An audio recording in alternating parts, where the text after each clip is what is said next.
You get stale. Popcorn? Popcorn. Popcorn. Popcorn? You forget about things like stale. Popcorn. Popcorn. Stale popcorn. Popcorn. Pop, pop, pop, pop. This is the Stale popcorn. Breakfast.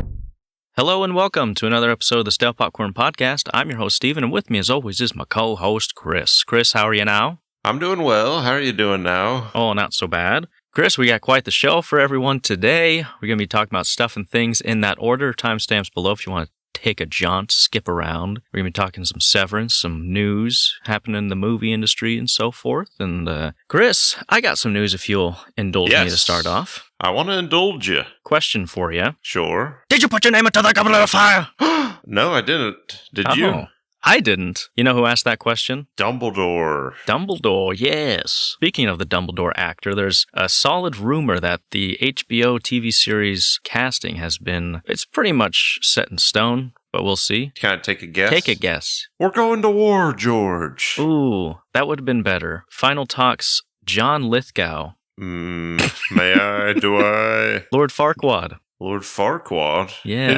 Who's, what's he, a live act? Other people might know him more recently from Conclave, Dexter. He was one of the serial killers in Dexter. Lord Voldy? No. We're having Voldemort? No, not Ralph Fiennes. He's John Lithgow, Lord Farquaad. He's in Third Rock from the Sun. Kirk Cameron? Kirk Cameron? He's probably in a Kirk Cameron movie here or there. I don't know. What, isn't that the guy from Third Rock JGL? JGL, yeah. Get them all mixed up. You get it all. Sure. That guy that always plays the dad and everything? Yeah, he's in How I Met Daddy's Your Home Mother? too. Yes, he's Barney's dad. Yeah. There we All go. right. We got there. All right.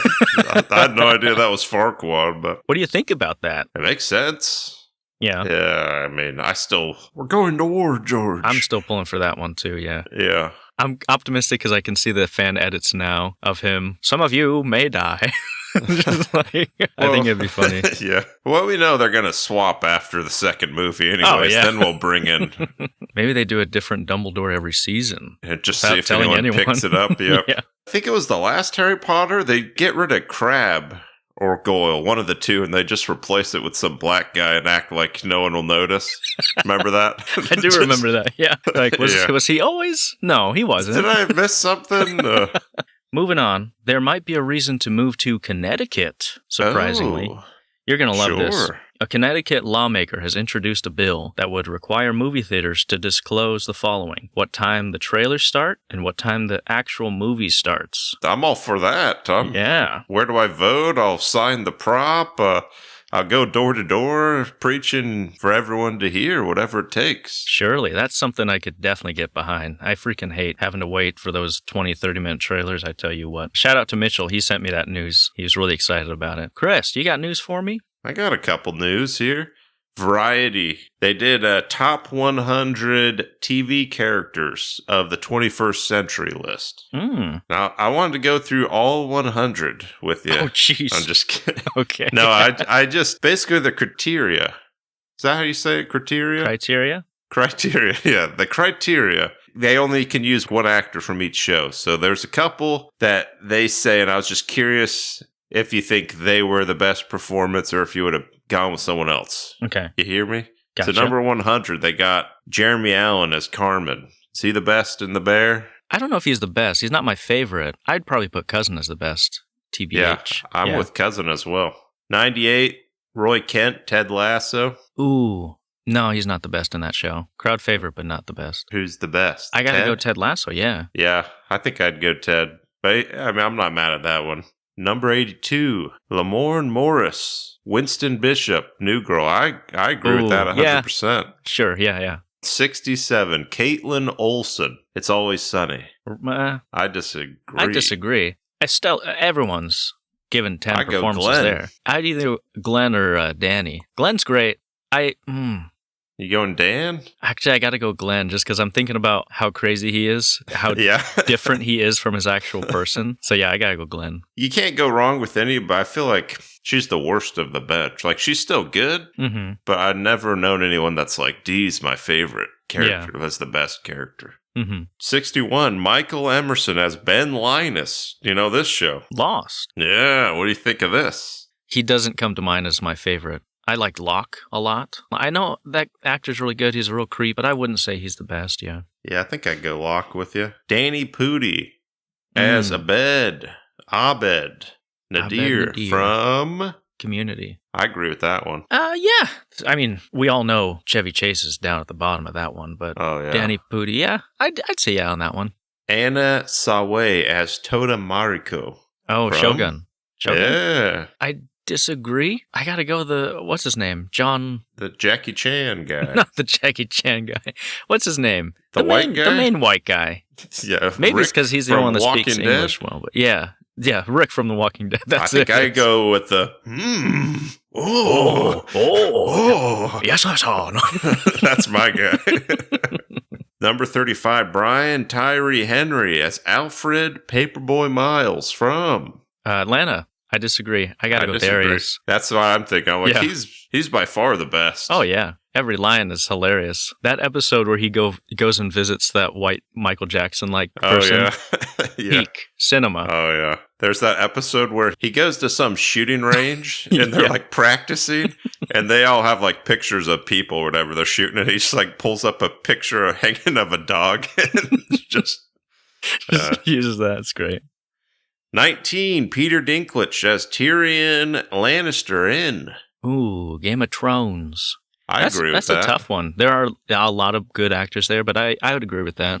But only Tyrion from like seasons 1 to 6.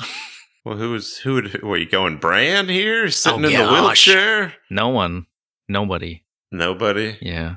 Jessica Walter as Lucille Bluth in Arrested Development. Yeah.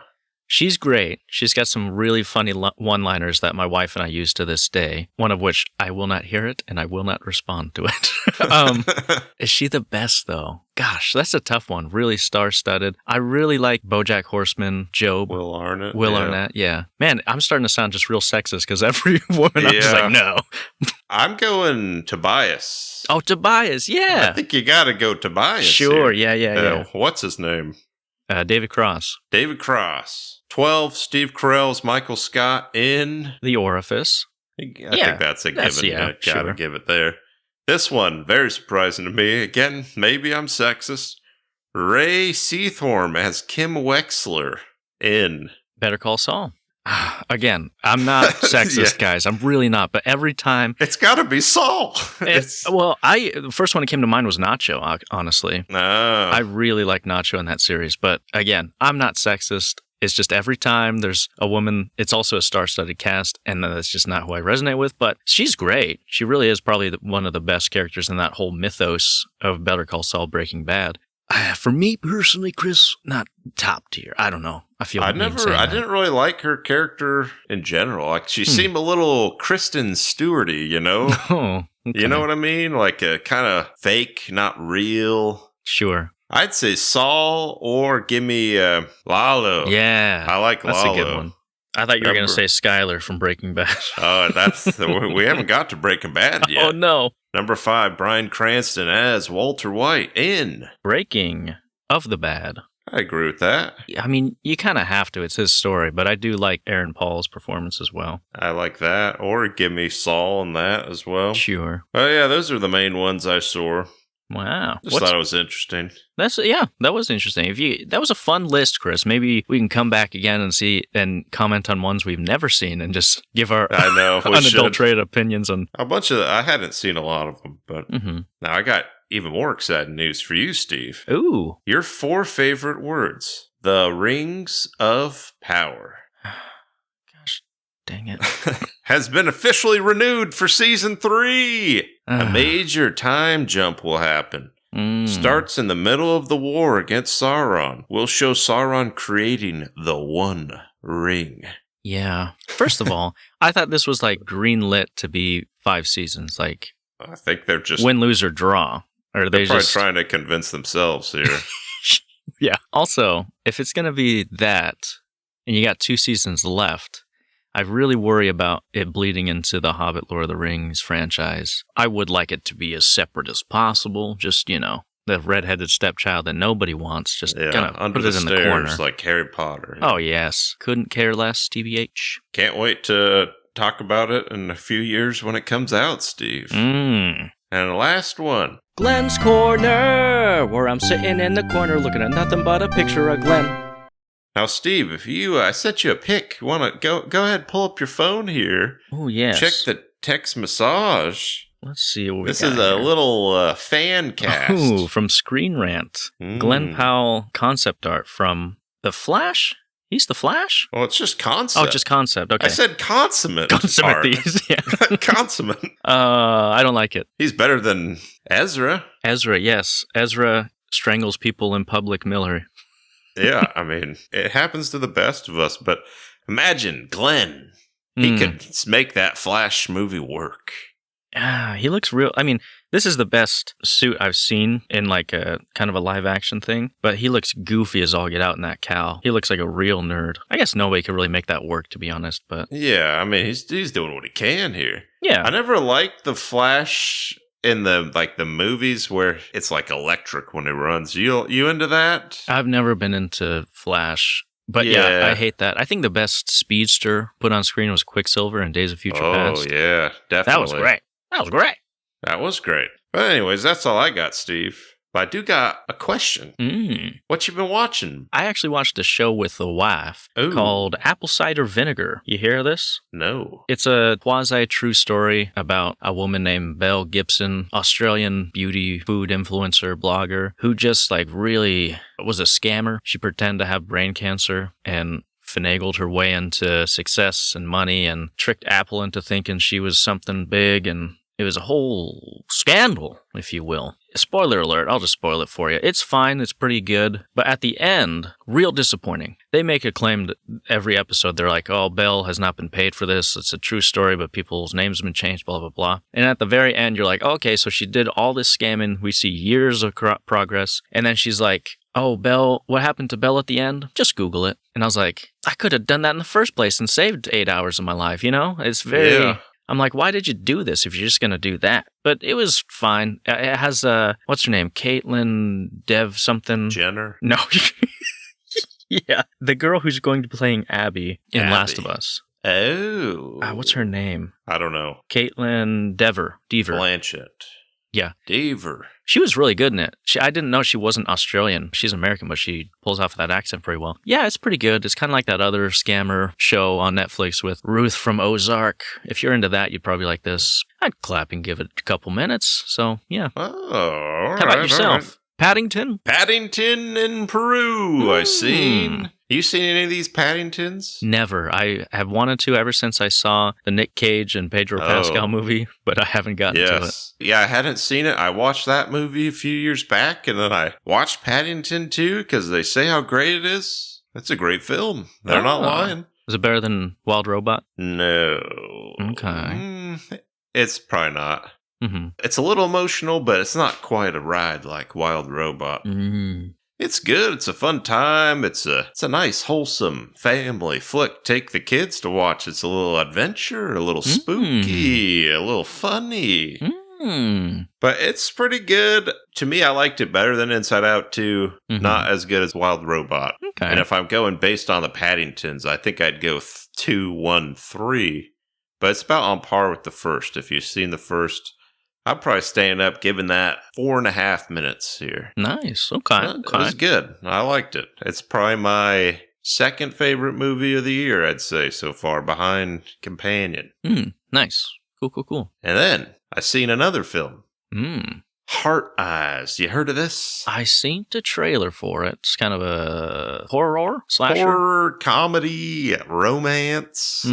The wife, she went and saw it, and she was like, you gotta see this. I wish you were here. You go watch it. So then I go watch it. It's a fun time. It'd definitely be a lot better watching it with someone, particularly a lover of yours. A nice little rom-com horror. If you ever seen the Scream movies, it's pretty similar to those where it's spooky, a little gruesome, but also kind of lighthearted, funny. But this one, it adds more romance than I'd ever seen in a horror before. So that's why the wife liked it so much, because it's kind of like a girl's horror film, because they have the token, this guy's here. Am I going to fall in love? But I've been hurt before. And then we got the montage of, I got to get a new outfit here. Credit card shopping, we're doing this. change this outfit. It's like, it's got a lot of those tropes of like 10 things I hate about you, but then you throw in the slasher killer. So is she falling in love with the killer? I can't spoil. Okay, sorry. And it's one of those whodunit. Who's the killer? What are we gonna? Is it him? Is it her? Is it them? Who is it? You know? Okay. It was pretty good. I think I would have liked it more if I wasn't just sitting by myself alone in a theater, but I'd probably give that 3 minutes. Okay. Probably my third favorite movie of the year. Very good. And then I seen a show. I seen Severance. Severance. It's time for Severance. Severance, season 2, episode 5. A little sugar with your usual salt. Oh, yes. Great Milchek line. Yeah. This episode was fine, right? I liked it better than the last. Really? Okay. Well, I thought it was I didn't like it really last one. Yeah, that's true. You didn't. I feel like this was kind of not a filler episode, more of a setup episode, you know? Yeah. Things happen. It's kind of slower progressing, but why did you like it, Chris? Or why'd you like it more than the last episode? I like it when you go back and forth. So like this one, you're there inside, then it shows them outside, and they're back in. Versus last one is all one 10 location. toes in, yeah. I guess it's similar as in like, it's like a little slow, but I'd say this one picks up more like halfway through the episode versus the last one. It literally just like picks up at the very end. I mean, it's not one of my favorite episodes, but it's like similar to, I think you talked about it, like The Lost, when we go back and watch Lost, where it's just like not a lot happens and then something happens at the end and you're like, I'm so excited for the next episode. I can't wait. Which we've been going back and rewatching season 1 because we hadn't seen it in a while, and it's basically the same in season 1. So like I can't really get that mad at it because season 1, it's like not a lot's really happening. It's a little slow, but then they always end it with something. We're like, all right, we're watching another one right now, except I have to wait a week for this. Yeah, I think it would be a much better viewing experience to go shotgun them all one after another. Because here it's testing my patience a little bit because we keep doing that. But like you said, when I watched season 1, I was like, oh, this is great. Can't get enough injected in my veins, you know? But yeah, I thought it was just all right. There's some things that happen. Helena was reluctant to go back down because she was like, these people tried to kill me. I don't want to go back down there. But the board was basically saying, you got to have Mark finish the file. We don't know what the file is yet. Something in 5 episodes. Cold Harbor. Cold Harbor. Yeah. Pearl Harbor. Yeah, I thought that part where the 3 of them are talking to Milchek was pretty funny. Dylan proves himself again as just a funny, not purposely funny, but the way he says things and his eulogy. Give 3 or 3 dry. Yeah. His eulogy to Irving was great. Oh, he discovers a card. You remember when Irving was like, hang in there? Yeah. And he sees the poster of hang in there. He looks and there's a little card back there that Irving left a message for Dylan. So we'll see where that goes. I didn't quite read all of it. I think there was some like directions or something. I think it was directions to the door. What else happened? Milchek, he got in trouble. We've all been there, right? Performance reviews are less than stellar, and your boss says, listen, you got to bump up those numbers. Those are rookie numbers. I thought it was really interesting. He had a conversation with Natalie about the paintings that he was given. We didn't talk about it in the previous episodes, but he's given Kier paintings, but instead of Kier, they're painted as a black man to look like him. I think that was the beginning of him really questioning his allegiance to Lumen, because he was like, what is this? You know, I couldn't tell if he was offended. He definitely wasn't like on board like a Cobell would have been. And then he has a conversation with Natalie explaining, in not so many words, as a black person, how does this make you feel, you know? And I watched an interview with that actor, Milchek, and he explains that, yeah, he's the only black person on the severed floor, and his kind of marginalization is somewhat present in there. So I was like, that's an interesting element to add to there, and I want to see where it goes. And then another plot that I like, Rickon, Mark's brother-in-law. I think he'll play a significant role moving forward. What do you think? Or do you think it's just superfluous? I hadn't thought about him playing a significant role, but I could see it. So he's writing the book for the severed employees, and his wife is kind of opposed to it because she knows that Lumen does bad things, but Rickon thinks this is a huge thing financially for us, which makes sense, right? But I think she'll be able to convince him to maybe put some secret messages in that book for severed employees, you know, create a revolt or something of sorts. What do you think? Wasn't he kind of hinting that he'd do that too? Oh, yeah, it's like, a little I got to bit. get the book in there. Yeah. And he's the one that's like, it'll make him, you know, a revolution. Yeah, that'd be pretty cool, right, to see? Do like a Lemony Snicket's and series of unfortunate events. You ever seen that movie? Sure. Where the ant leads the suicide note, but something about spelling and it makes a secret passageway. You got to do something like that here. Ooh, yes, indubitably.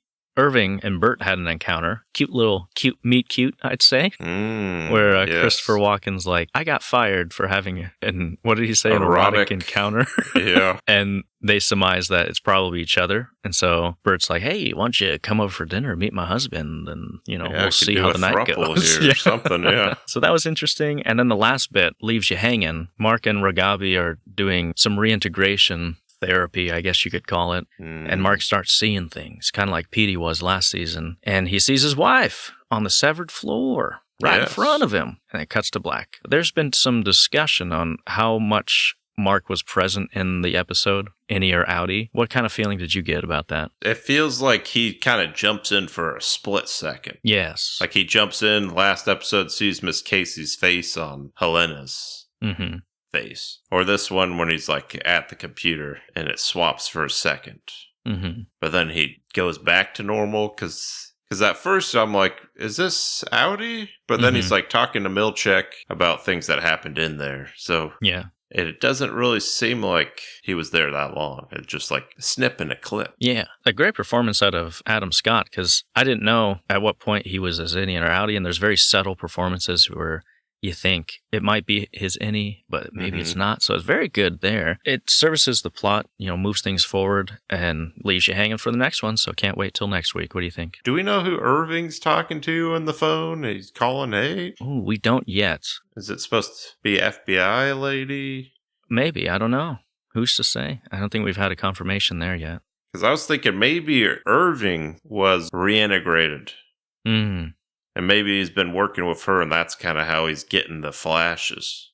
Because he's trying to investigate as well, Yeah. Obviously, we know she did it with Petey. Who's to say she didn't do it with Irv over here? Because she seemed pretty confident it'd work with Mark, Yeah. That's just a quick theory I came up with. Maybe. We'll see. Well, Chris, moving on. You want to get into the meat and potatoes of this episode? Yeah, let's get into it.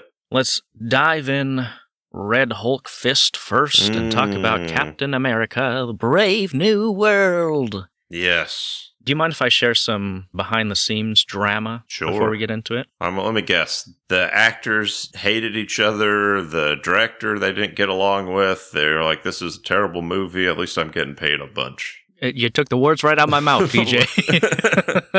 This is from Variety. Explosive Captain America Brave New World report details behind-the-scenes difficulties, including a cranky Harrison Ford. Oh, wow. Shocker. He said, this is from someone who is on the set. He said, I worked on the reshoots. I think everyone on the crew, this is probably not going to be a good film. Some of the action sequences were not believable. We had a lot of frustrations on set. After Principal Photographer finished, we were like, oh, they're going to introduce the leader of the Serpent Society. It was on, then it was off, then it was on again. That's very expensive to do. My coworkers spent more time on Brave New World than I did. And we said, yeah, this has already been a rough production. Cranky Harrison Ford all the way through, said to be a diva. I don't know if you remember, but he got in a plane crash. He couldn't even raise his left arm above his chest. We would have to suit up 80-something Harrison Ford in these motion capture dots. To me, it seems like he hated it and he didn't want to do it. Yeah, it just seems sad because when you hear of a production like that, it's not fun for anyone, And I just feel for all those people, and it just sounds like it was a rough time. But Chris, what did you think of the movie? Can we go back? You said Harrison Ford was in a plane crash? So they just threw that in willy-nilly here? Yeah,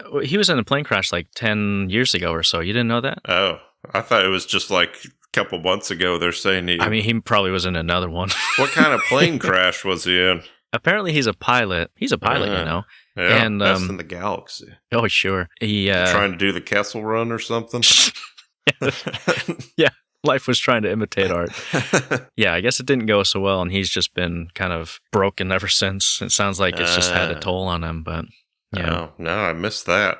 I didn't like it. It was actually rated as the third lowest Marvel, MCU. Can I guess which ones are worse? Go for it. Maybe the Marvels? No. This is critics. Oh, critics. Audience, I'm sure Marvel's probably worse. So critics. Oh, geez. I don't know what critics would hate more. Critics, they'll eat that Marvels up. Yeah. That's what I'm saying. I don't know what they would hate more. Maybe, no, not Shang-Chi. Oh, Ant-Man? What, the...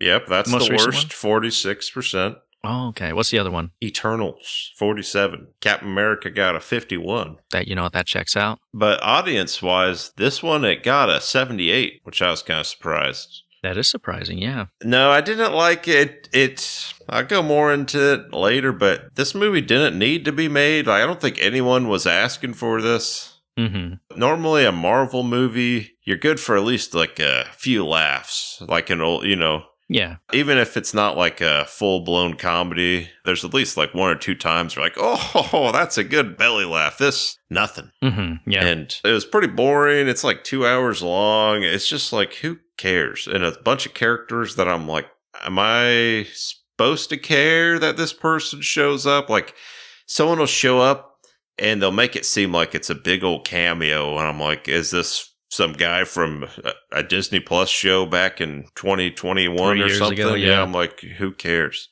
Yeah. But I didn't like it. I think I would probably...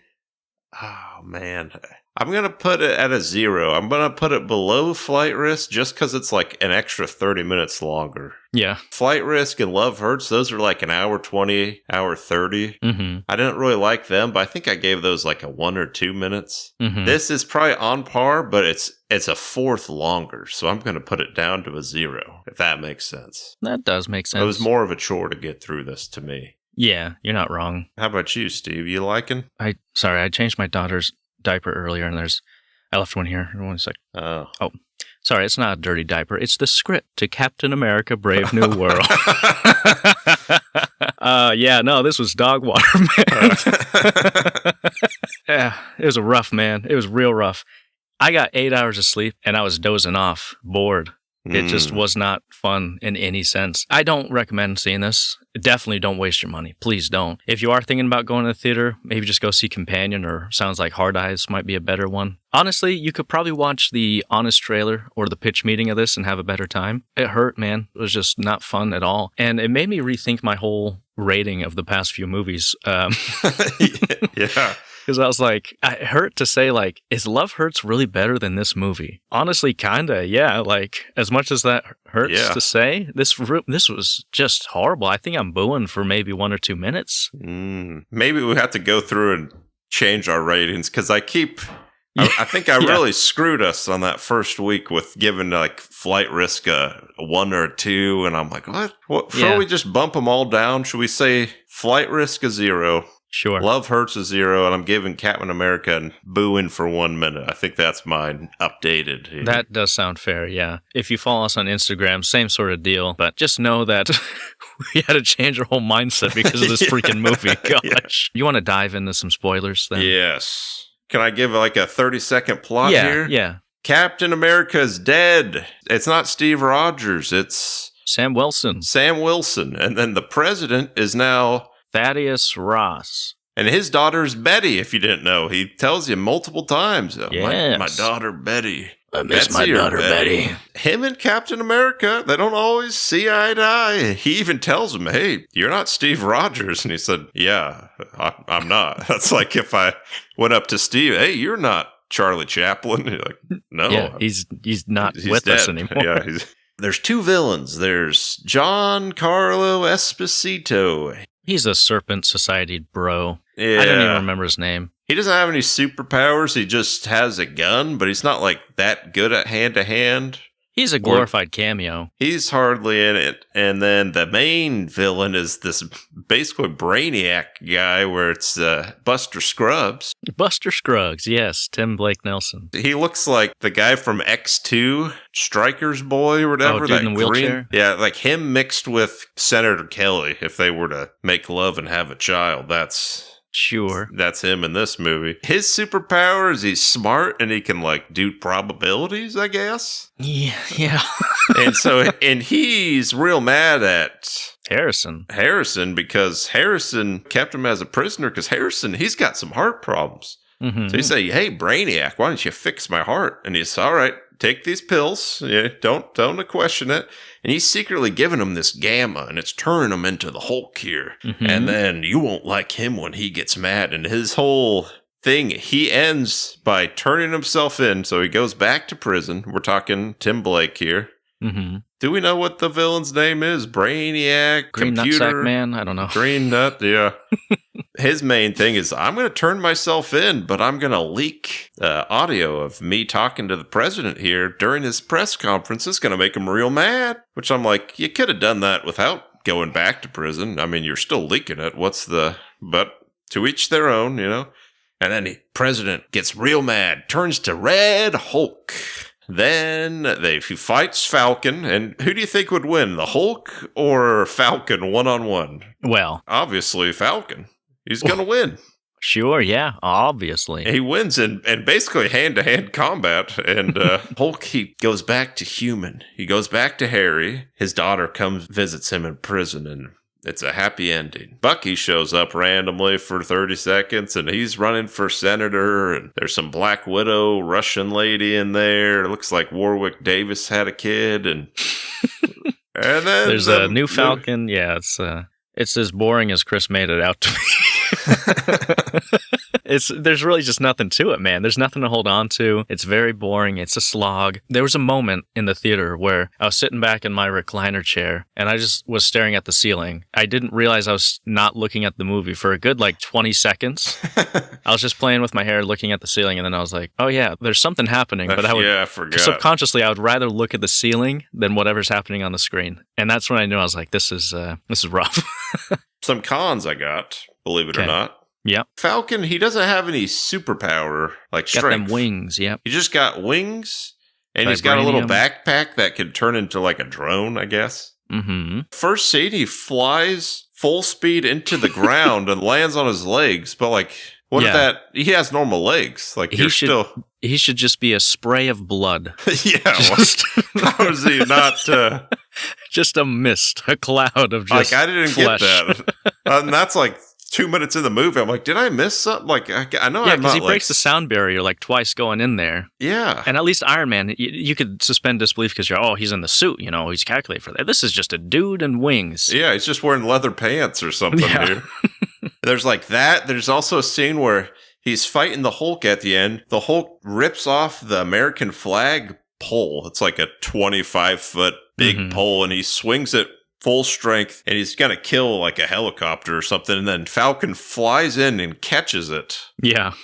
Which, I get he has his jetpack or wings to make him fly fast, but, just if you're flying full speed, even if you have the power, you just, get split in half. It's the Hulk, you know? And then he's, fighting the Hulk hand-to-hand at the end. I guess it's his suit where, he hits something and it makes a big old explosion that somehow, it'll knock the Hulk out, but, it won't knock him out. Yeah. He's fine. I'm like, I don't understand this. So, he's under, a bunch of rubble, too, and everything. It just doesn't make sense, because I thought he had the super soldier serum in parts, because, a normal human couldn't withstand that, surely. Yeah. And then they specifically tell you, no, he doesn't have the super serum, and he's just a dude. I was like, okay, so I get it. I get it's a comic movie. I get it. But even Steve Rogers got maimed here and there. It feels small. Feels like a lot of green screens, a lot of sound stages. It was very noticeable. You're talking about that end fight scene where he's in the Cherry Blossom Road with the Red Hulk, and Sam Wilson tries to calm him down, and he said, you remember this place where you used to come here with Betty and walk? I'm like, what, this green screens? It looks so bad. A lot of things. If it's not in the Indian Ocean with the Celestial, that's all CG. Everything else just seemed like soundstage or a very small, closed set. It felt cheap to me, to be honest, because it just didn't look as grandiose as Marvel movies usually do. We're diving into a whole movie dedicated to nobody's favorite Avenger. I don't know a single person who's like, Falcon's my guy. Oh, yeah. I want to be like Falcon. Nobody. If you are Falcon's favorite, number one, tell us in the comments why. It's following an Avenger that nobody likes and a story that nobody wanted to a sequel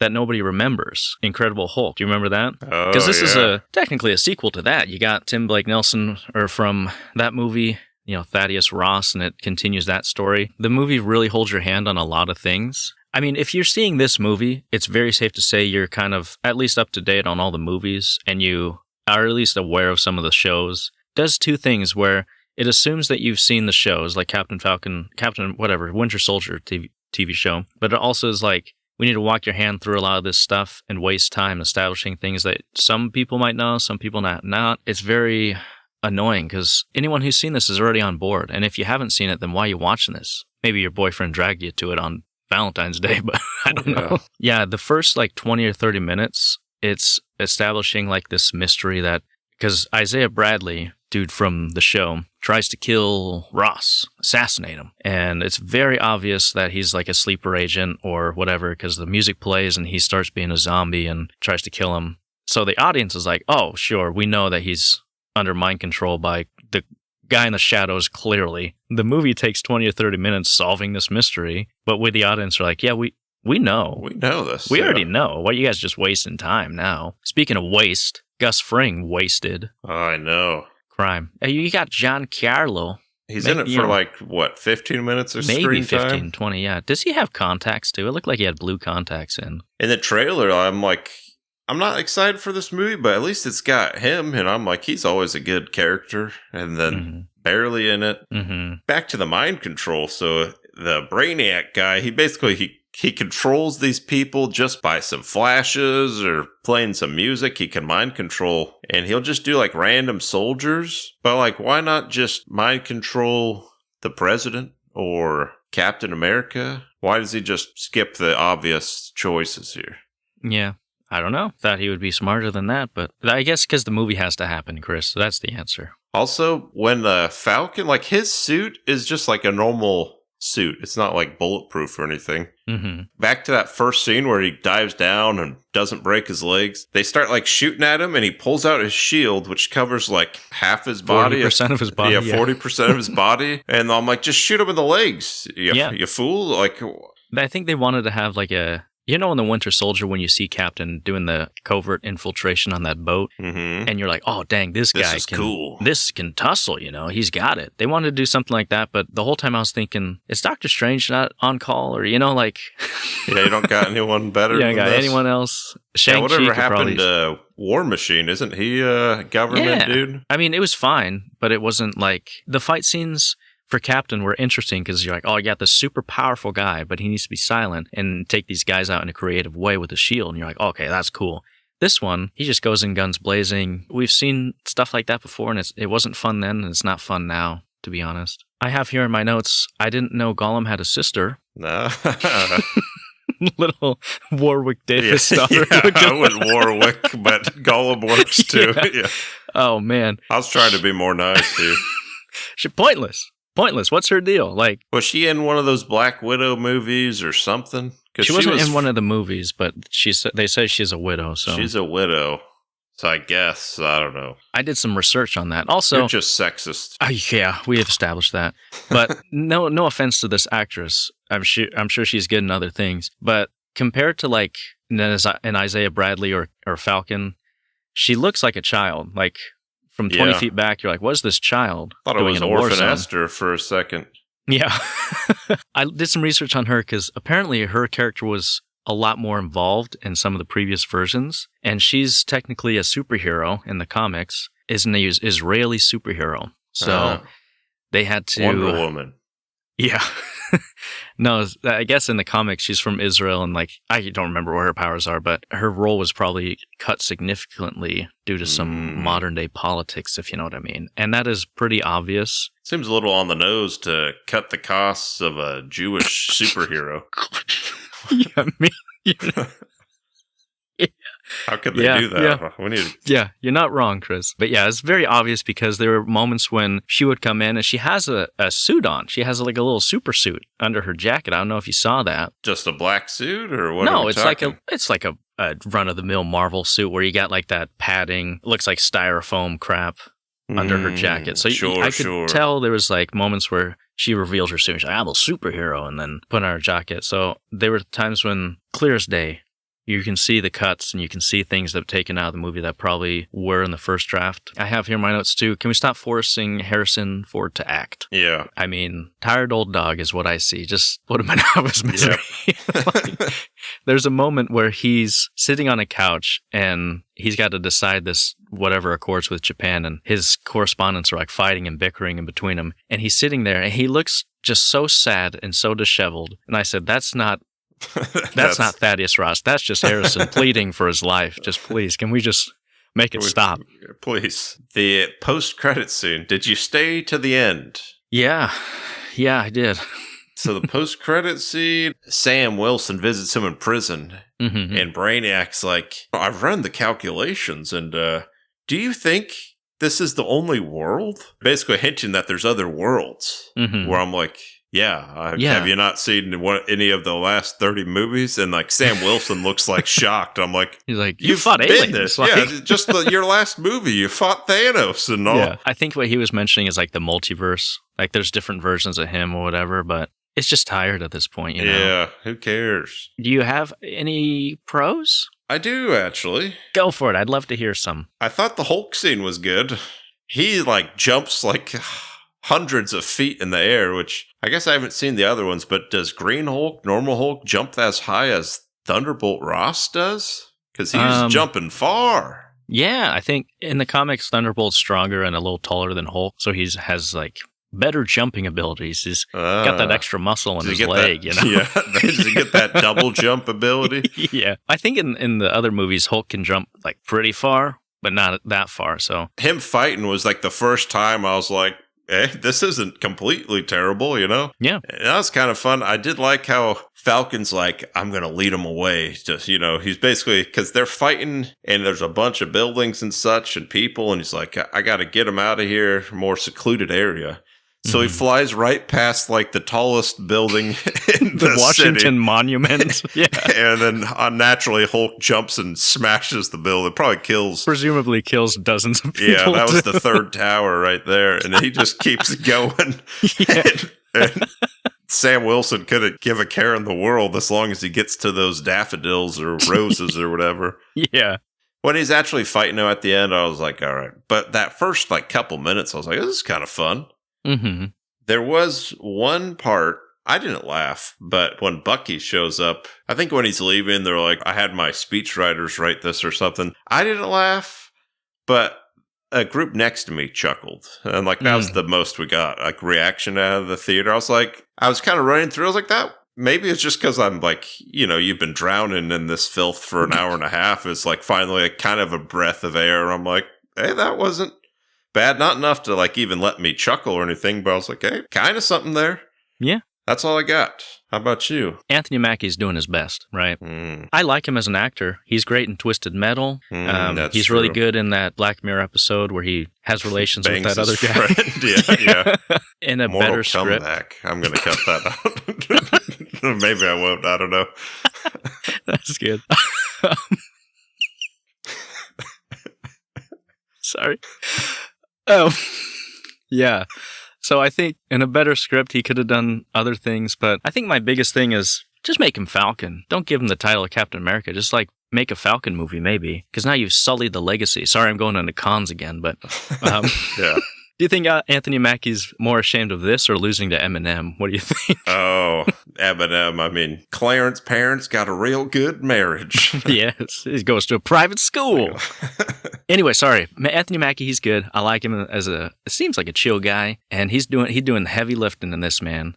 Because he's the only somewhat likable character. It's like when you go to a friend's group or like a party and you barely know one person from an estranged friend group and you have to hang out with him the whole party. Yeah. It's kind of like that for 2 hours. You know, you don't hate it, but you wish you had someone else. You're the best I got. I wish I could hang with Steve here, but I'm stuck with Clarence. Yeah. Yeah. And then I also had, again, Hulk was pretty cool. I like seeing him in fighting mode. Yeah. Yeah. I think we've done enough here. Should we eat this dead horse or should we beat it some more? Let's put it in the oven. Let's roast it. Is this the worst movie of the year so far? I think so, rating-wise. Yeah. I it's think gotta so. be, right? Because I'm thinking of the others. Well, if I'm with my wife, I would watch Flight Risk again. I would watch Love Hurts again. I'd watch Companion again, but I don't think I'd watch this again. I don't think I could either. If you're listening up to this point, thanks for listening. Chris, if they feel so inclined to follow us on various platforms, where could they find us? Instagram, Facebook, YouTube, Spotify, Twitter, X, Napster, MySpace, Facebook Marketplace, Grindr. We have a Gmail, thestaypopcornpod@gmail.com. Email us anything, we'll read it on air, I promise. Did you get an email? Any emails yet, No Steve? manifestos Not yet. a one. All right, fair enough.